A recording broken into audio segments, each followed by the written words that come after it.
Molly's gerbil had a tiny bedroom with its own even tinier gerbil cage.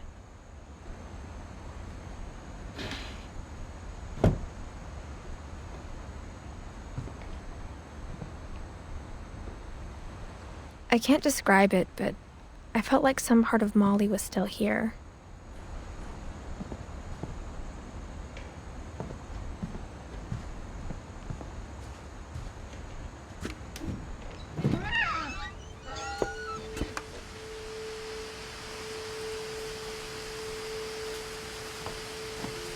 This will be obvious later, but my mom never told me any of these stories. Edie would have, but Mom didn't like bringing up the past. Though, when we adopted a stray kitten, she was the one who named it Molly.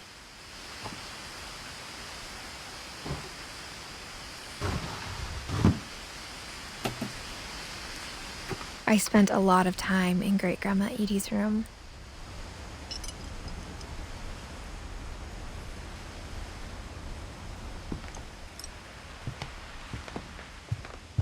Her room was like a museum. For 500 years, the Finches have been famous throughout Norway for their fortune and misfortune.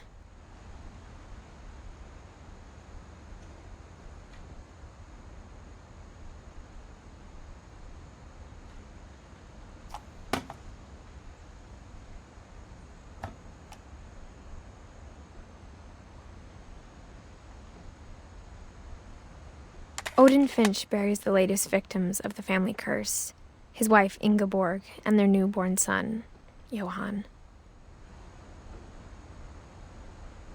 On January 7th, 1937, he set sail with his family and his house, hoping to leave the curse behind. But 40-foot waves off the coast of Washington send the house and Odin to the bottom of the sea. Odin's daughter Edie, with husband Sven and baby Molly, step ashore on their new home, Orcas Island. Odin Finch is the first to be buried in the new family cemetery. His daughter Edie is already dreaming of a new Finch house.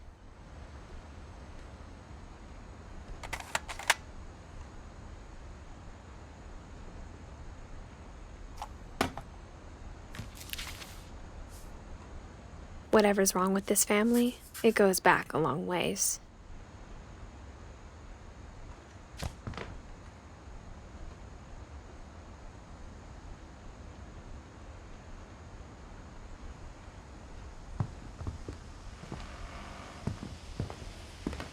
Louis died a week before we left, but Edie had already started to memorialize him.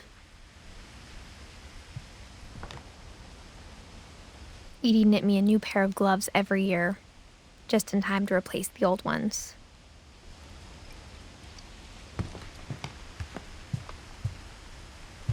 Edie gave a big interview about a mole man living under the Finch house. My mom was furious. I hadn't thought of myself as Edith Jr. for a long, long time. When Edie told people Sven was killed by a dragon, she could also have said he was building a dragon-shaped slide that collapsed. She could have, but she didn't. One summer, they evacuated the island, but Edie refused to go. For a few weeks, she was a celebrity.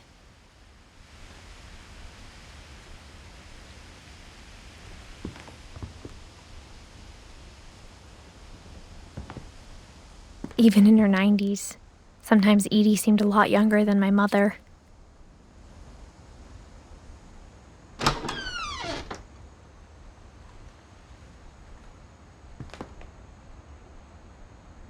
The only trace Grandpa Sam's first wife, Kay, left on the house was the pink bathroom.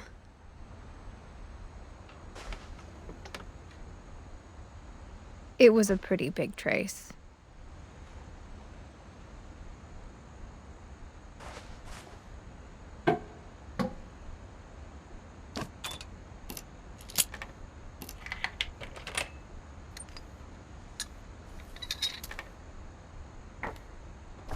There's a secret in this bathroom.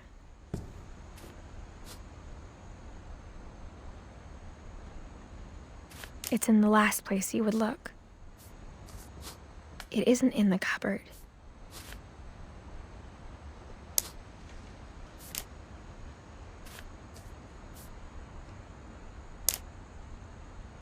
It's hidden in this book.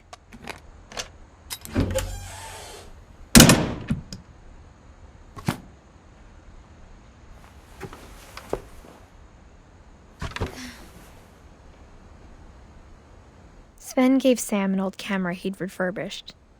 He never put it down.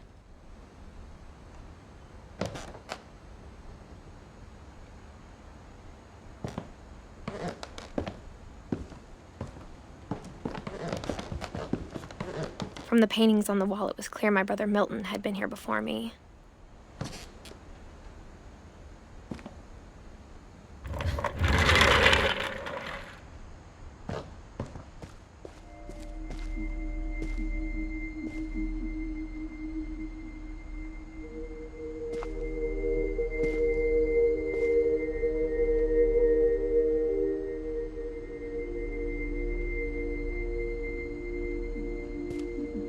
I knew Grandpa Sam had a twin,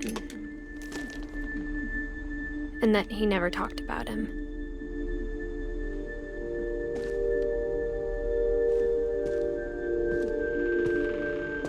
I guess my grandpa didn't like history any more than my mom did.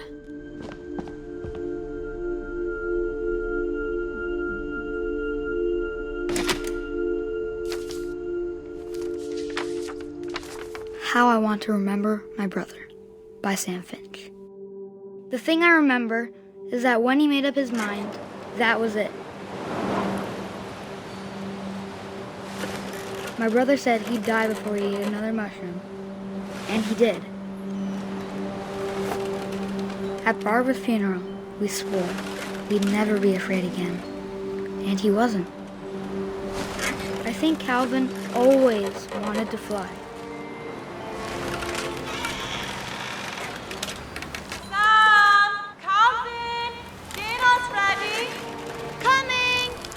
But that day, he finally made up his mind to do it. I told him going around was impossible. Maybe if I hadn't said that.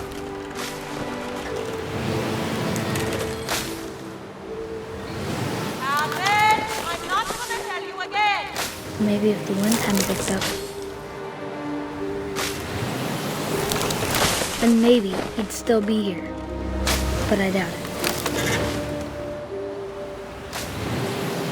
I think he'd already made up his mind. That's what I want to remember about my brother.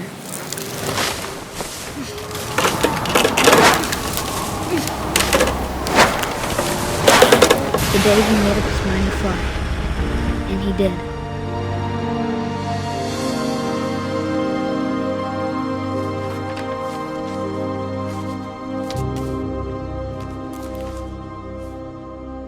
Calvin's story felt strangely familiar. When I was younger, I remember trying to do the exact same thing.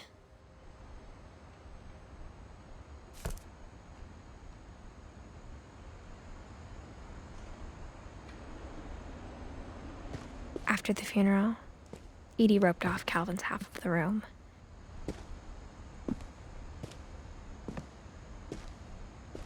Mom said Grandpa Sam enlisted at 18 and never set foot in the room again.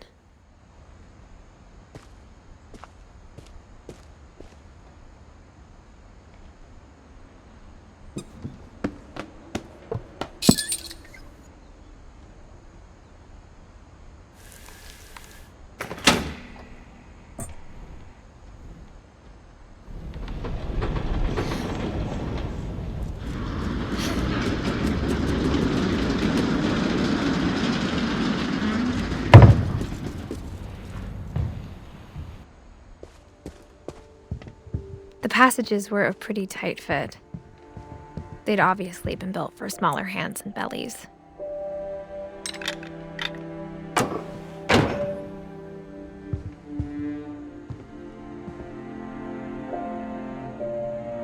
Edie's father, Odin, built the original house.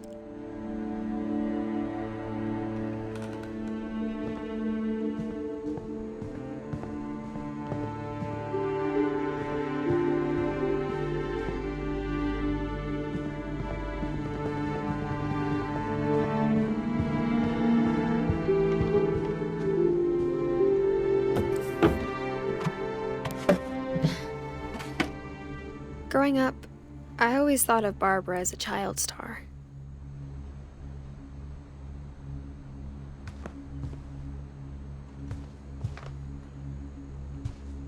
I never thought about how hard it must have been. Of all the stories people wrote about Barbara's death, I'm surprised Edie saved this one.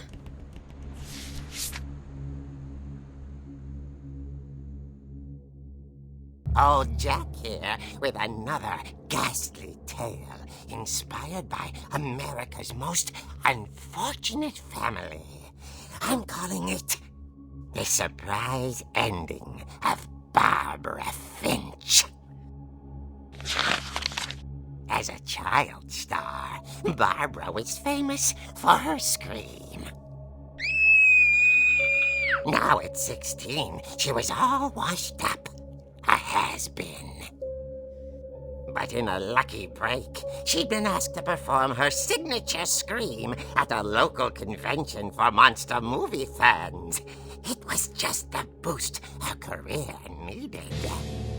Unfortunately, her scream hadn't aged well. Getting better. I think you just need the right motivation. Her biggest fan and current boyfriend, Rick, was about to demonstrate when... Now that was a great scream. It was Barbara's father, Sven. He'd slipped into a table saw and had to be rushed to the emergency room. So Barbara got stuck babysitting her youngest brother, Walter. Her convention comeback was cancelled. Okay, I'm hearing frustration, but I'm not hearing terror. What if I tried... A gang of hoodlums in Halloween masks have been terrorizing Orcas Island tonight. Police are urging residents to... That came from the basement. You're right! Also, I loved your delivery on that. Why is your basement door locked? Because my dad likes making puzzles and secret passages. There's a key hidden in the music box. The secret is to keep winding and winding until finally the key pops out. Thanks, babe. I'll be back in a sec. 20 minutes later, Rick hadn't returned. So Barbara went to look for him, right on cue. She reached for the music box.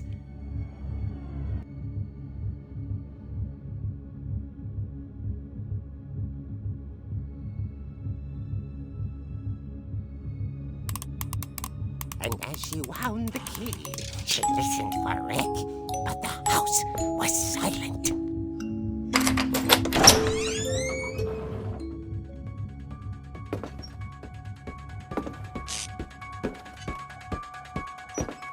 She found Rick's crutch and imagined the worst.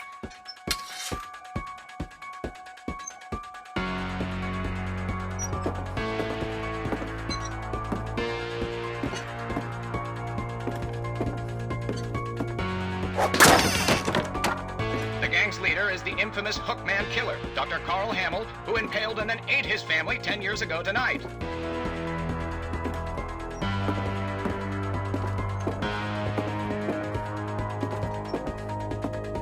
The old fridge rattled and grew still.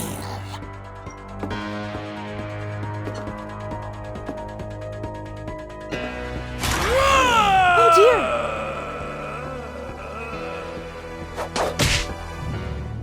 Oh! Rick?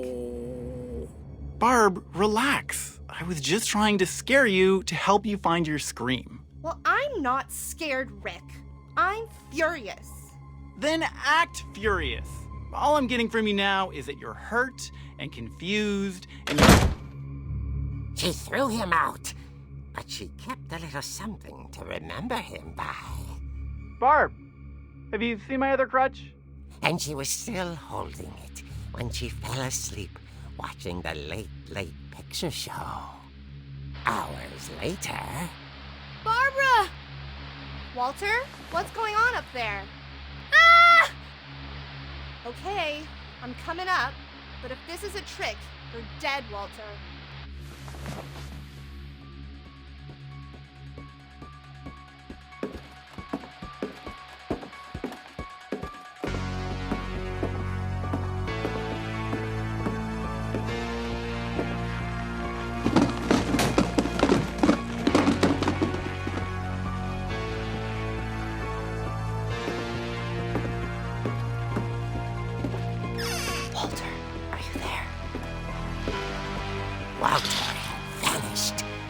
his bedside radio was still on.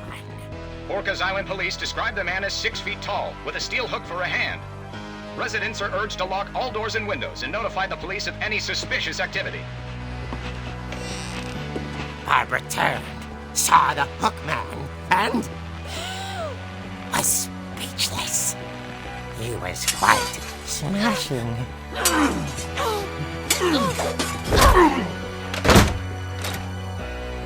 And here he was. He couldn't get enough of Barbara. Okay, Barbara, there's gotta be another way out of here. That night, she played her part beautifully.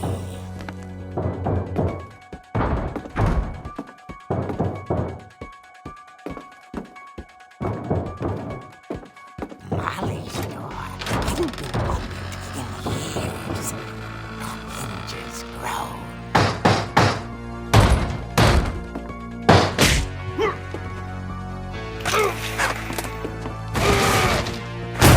He wasn't moving, but she sensed the story might not be over yet.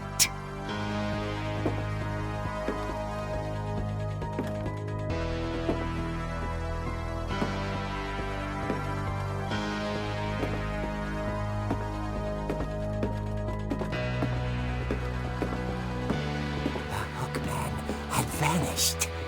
She listened for his breathing, but all she heard was...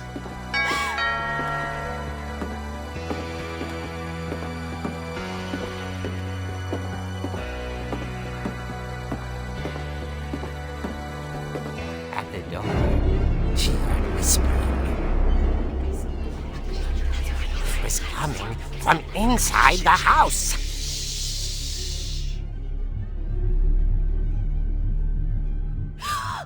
Oh dear.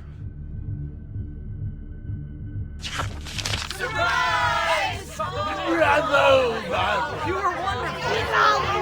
monsters had come to surprise her.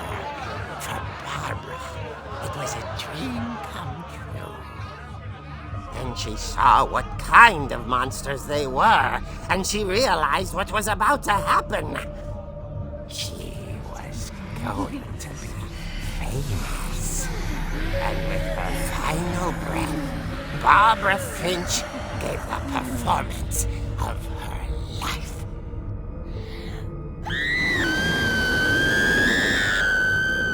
I wasn't there myself, but I hear Barbara was magnificent. Poor girl. She had a taste for stardom. But unfortunately, so did her fans. Of course, the police blamed it all on poor Rick, who disappeared the same night. And little Walter, hiding under his bed the whole time. He took it all pretty hard, but that's another story. As for Barbara, tucked inside the music box was all they ever found of her. Her ear. Now that's what I call a real eerie tale.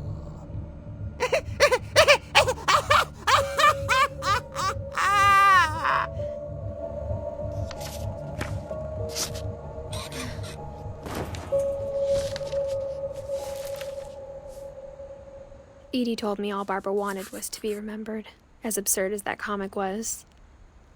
Maybe what Edie saw was a happy ending.